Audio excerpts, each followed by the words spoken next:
Hello everyone, good morning. कैसे हैं आप सब? तो जैसा कल मैंने ब्लॉग में शेयर किया था कि आज बन रही हैं कचौरियाँ, तो फुल रेसिपी आज मैं आपके साथ शेयर करूंगी। ये दाल की कचौरियाँ हैं जो कि हमारे यहाँ की फेमस हैं। कचौरियाँ खाने के लिए दही में काली मिर्च डाली है मैंने। यहाँ पे ये है जी दही में काली मिर्च डाली है मैंने और ये चटनी इसमें सर्व करना थोड़ा थोड़ा तो पता चले हमें कि कैसे म्यूजिक है। खाओ पियो मौज करो, ठंड के मौसम का खूब इंजॉय करो। हम लोग तो यही कर रहे हैं। और बाकी एक बार आपको मौसम का हाल चाल दिखाती हूँ, फिर शुरू करते हैं रेसिपी। तो ये देखिए, धूप लग गई है। सुबह शाम ठंड होती है, पालरू पड़ता है ना, तो जब तक हटता नहीं है सुबह धूप की वजह से, तब तक मतलब ठंड रहती है, फिर धूप लग जाती है। अच्छा चलिए अभी जल्दी से देखते हैं। तो मैंने यहाँ पे ले लिया है गेहूं का आटा और इसमें डाली थोड़ी सी अजवाइन। ये है मेरे हाथ में ईस्ट। इसको ना हम इसी तरह से बनाते हैं ईस्ट के साथ ही, और बेकिंग पाउडर का इस्तेमाल नहीं करते। वैसे किया जा सकता है लेकिन हम करते नहीं हैं, इसी तरह से बनाते हैं ट्रेडिशनली। तो मैंने भी उसी तरह से बनाई। ये मैंने थोड़ा सा, ताकि ये अच्छे से घुल जाए, मैंने ऐसा किया। वैसे करने की ज़रूरत नहीं है, सारे आटे के साथ अगर मिक्स कर लेते हैं तो भी बाद में ये अच्छे से घुल जाएगा। लेकिन मुझे डाउट रह जाता है, इसलिए मैं हमेशा ही ऐसा करती हूँ। थोड़ा सा नमक इसमें ऐड किया, हल्का सा, मतलब आटे के अकॉर्डिंग ही। बाद में जो स्टफिंग जाएगी उसमें भी होगा तो स्वाद के अकॉर्डिंग। इसके बाद गुनगुने पानी से मैं इसे गूंथ लूँगी और 1 घंटे के लिए फिर रख दूँगी, क्योंकि सर्दियाँ हैं, आधे घंटे में नहीं होगा। और घी तेल का मैं इस्तेमाल नहीं करती, मुझे पहले से ही आदत है। बाकी आप कर सकते हैं, थोड़ा क्रिस्पी बन जाती है। अभी मार्केट, तो मार्केट से बता देता हूँ क्या क्या लेके आया। एक्चुअली और पी मार्क का जो ये सरसों का तेल था, ये हो गया था खत्म में, लेके आया इसको। और साथ में किलो रहा 1 किलो का ही है। किलो आजकल अरे यार, रेट भी दस किलो 185, 100 रुपए की ये लेके आया, 100 ग्राम। 5 रुपये और बढ़ेगी, मतलब 180 हाँ रुपये। वही है। और 100 साथ ग्राम में ये क्या ये? काली मिर्च है। हाँ ये तो बड़े जरूरी 100 रुपए की, तो ग्राइंड करनी है। खत्म थी गिरी। तो फिर मैंने सोचा कि यार मैंने सोचा, एक दिल किया मेरे कि इमली लेके आओ। मेरा बड़ा दिल कर रहा चटनी खाने का। फिर आपका दिल नहीं, आज कचौरियाँ बनने वाली हैं तो कचौरियों के साथ चटनी ही लगती है।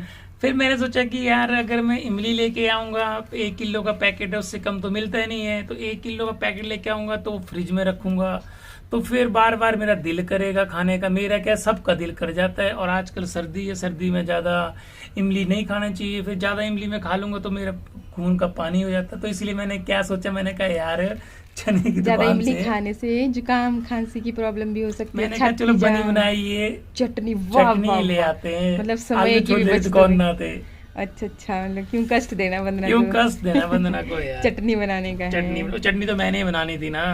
अच्छा तब तो अच्छा तब लाए, अगर आपने बनानी थी तभी लाए।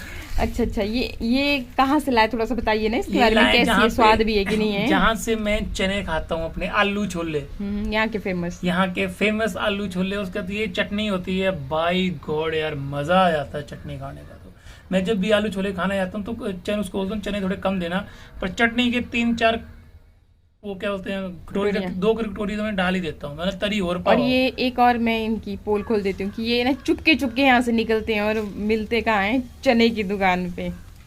ठीक कह रहा है। चलो लगभग 1 घंटा हो चुका है, आटा हमारा अच्छे से सिज चुका है। और अब चलिए जल्दी से बनाते हैं स्टफिंग।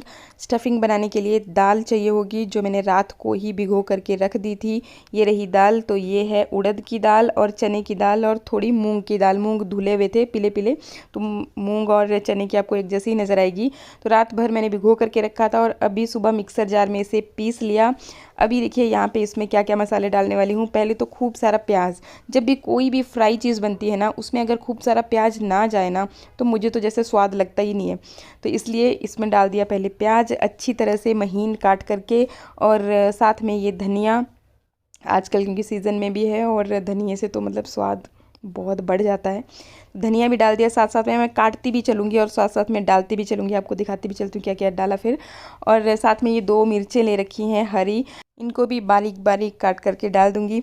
ये मिर्चें मैंने छांट के ली हैं ताकि इनमें मिर्ची थोड़ा कम हो। और साथ ही फिर ये अदरक लहसुन ले रखा है, इसे मैं ग्रेटर की मदद से ही मैक्सिमम टाइम इस तरह से ही ग्रेट करती हूँ, कूटने के चक्कर में नहीं पड़ती। कूटती बार भी फिर आप थोड़ा थोड़ा क्रश करते हो ना, फिर भी चॉप करना ही पड़ता है। तो ये सबसे बेस्ट ऑप्शन लगता है मेरे को, छोटे वाला ग्रेटर रख रखा है। ये जो आप हरा हरा देख रहे हो, तो ये है प्याज की जो ऊपर उगाते हैं ना, तो वही है। हमने लगाया नहीं है, नहीं तो लगाया होता है, तो आजकल तो फिर काफ़ी मिल जाता है। चलिए अभी इसके बाद मैंने ये डाल दिया मिक्स मसाला, साथ ही थोड़ी सी अजवाइन इसमें भी डाल दी, थोड़ी सी लाल मिर्च डाल दी, थोड़ा सी काली मिर्च डालूँगी और मामूली सी हल्दी कलर के लिए, और फिर एंड में डाल दिया नमक। स्वाद के अकॉर्डिंग आप कुछ भी मसाले डाल सकते हो, अपने अपने एरिया के हिसाब से जो भी आप खाते हो। और बाकी क्योंकि दाल की वजह से ना इतना अच्छा टेस्ट आता है, आप बहुत ज़्यादा मसाले ना भी डालें तब भी ये कचौरियाँ बहुत टेस्टी बनती हैं।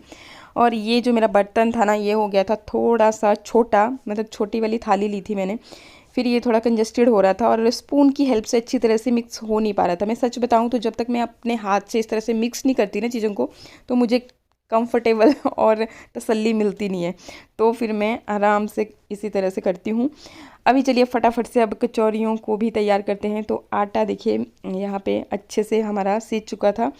अगर अच्छी तरह से तैयार हो ना आटा, तो फिर कचौरियाँ मतलब सही से बड़ी बड़ी बन जाती हैं, अदरवाइज़ फिर उनको बड़ा सा करने में ना दिक्कत हो जाती है, फट जाती हैं, दाल निकल जाती है।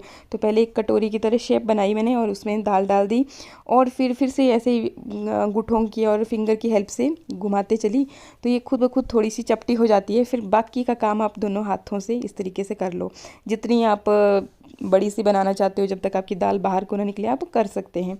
तो उस हिसाब से अभी कचौरी डाल दीजिए। यहाँ पे गर्मा गर्म ये सरसों का ऑयल ही मैंने ले रखा है, पहले इसे धुआं आने दिया ना, फिर गैस को कम कर दिया, थोड़ा सा ठंडा होने के बाद फिर जब मीडियम गर्म था तो फिर कचौरियाँ डालना शुरू की, और इसको फिर मीडियम टू हाई फ्लेम पे ही रखा जाता है।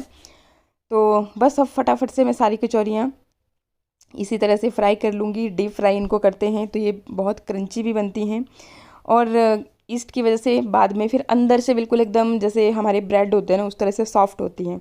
तो बहुत मज़ा आता है खाने में, चाय के साथ आप खाइए, चटनी के साथ आप खाइए। और हम ना इन्हें इसी तरीके से बनाते हैं, मतलब दाल को फ्राई करना, भूनना, उस तरीके से नहीं बनाते इनको, बस इसी तरह से दाल को रात को भिगो करके सुबह तैयार करते हैं। ये देखिए जनता पार्टी पहुंच गई है यहाँ पे कचौरियाँ खाने के लिए।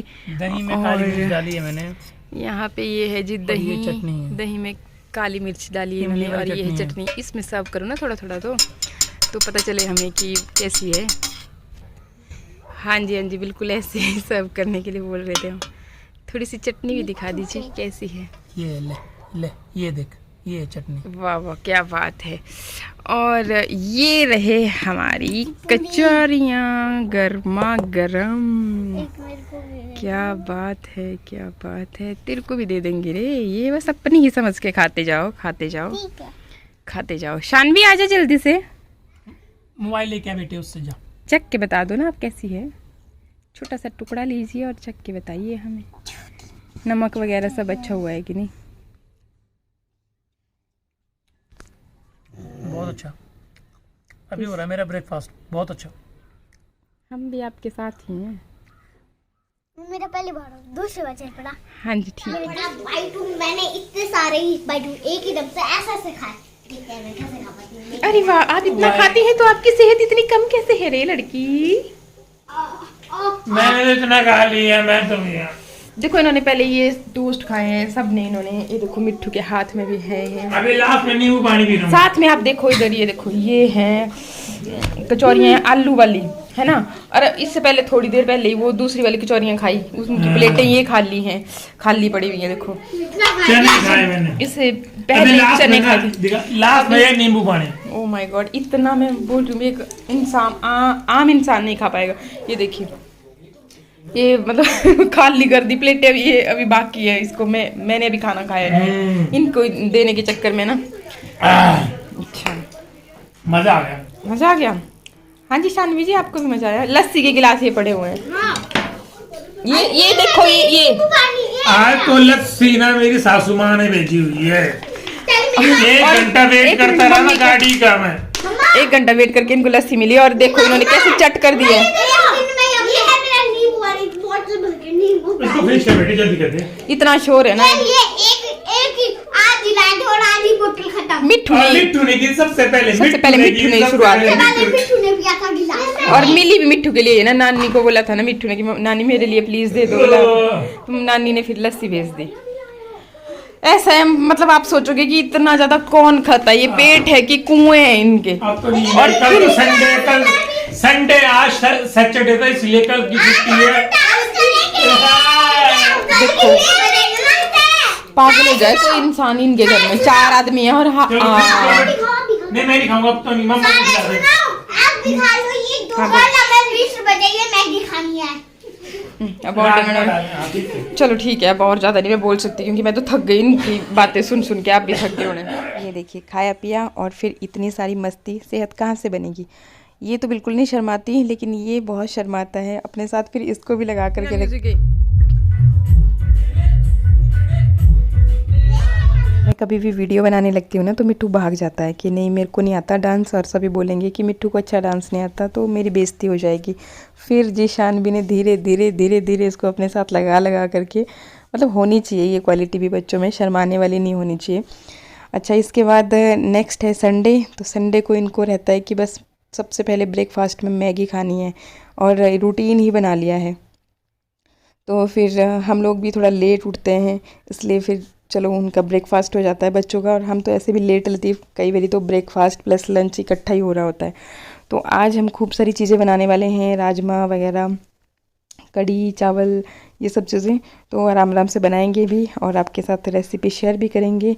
और इसके बाद यहाँ पे चल पड़ा साफ़ सफाई का काम, क्योंकि मैं यहाँ पे सब सेट करके दे दूँगी, फिर थोड़ी देर के बाद ये फिर से फैलाने वाले हैं।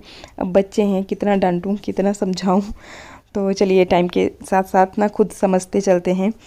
और एक चीज़ और बोलनी थी मुझे, 1-2 दिनों से मैं देख रही हूँ ना कि खूब मेहनत करके मैं ब्लॉग बना रही हूँ, मतलब सारी रेसिपीज़ वगैरह अच्छे से, जैसे आपने बोला था कि रेसिपीज़ वगैरह हर एक चीज़ लाया करो ब्लॉग में, तो फिर ना 2-3 दिनों से व्यूज़ इतने कम मार रहे हैं। हालांकि वॉच टाइम तो अच्छा है लेकिन व्यूज़ बहुत कम मार रहे हैं, तो मैं तो बहुत ज़्यादा परेशान ही होगी कि पता नहीं भाई ऐसा क्या हो गया, आगे को अगर ऐसे ही हालात रहें तो और क्या क्या हो सकता है। अब आप समझते ही हो ना, मतलब बड़ी मुश्किल से यहाँ तक पहुँचना, फिर उसके बाद ये सब चीज़ें होना। तो मैंने उस दिन भी बोला था कि आप जो भी वीडियो में चीज़ें देखना चाहते हो प्लीज़ कमेंट करना कि अच्छा ये चीज़ें हैं और ये आप नहीं कर रहे हो या कुछ भी है। तो आपने सजेशन दिया था कि रेसिपीज़ ज़्यादा से ज़्यादा शेयर किया कीजिए, वो अच्छी लगती हैं। और बाकी आपकी सिंपल लाइफ, तो वो चीज़ें तो मैं डेली शेयर कर ही रही हूँ। ये देखिए मेरी सिंपल लाइफ, मैंने रबड़ की जगह एक मतलब धागा जैसा बांध रखा है, मतलब हद है ना मेरी गरीबी की भी मजाक कर रही हूँ। बट क्या होता है ना आजकल की सर्दियों में कि बाल बहुत उलझते हैं, फिर अगर चोटी बना करके ना सोए ना तो सारे सुबह को तो अगर कंघी करने लगूंगी तो इतने मुट्ठी भर आ जाएंगे, मतलब इतने उलझ जाते हैं। तो फिर मेरे को रबड़ वो दूसरा वाला होता है ना वो मिलता नहीं है, मैं यही जहाँ कहीं जो नहीं होता धागा जो बाजू में बांधते हैं वही फिर सिर में लगा दिया। चलिए अभी ब्लॉग को करिए यहीं पे एंड, मिलते हैं नेक्स्ट ब्लॉग में। नमस्कार।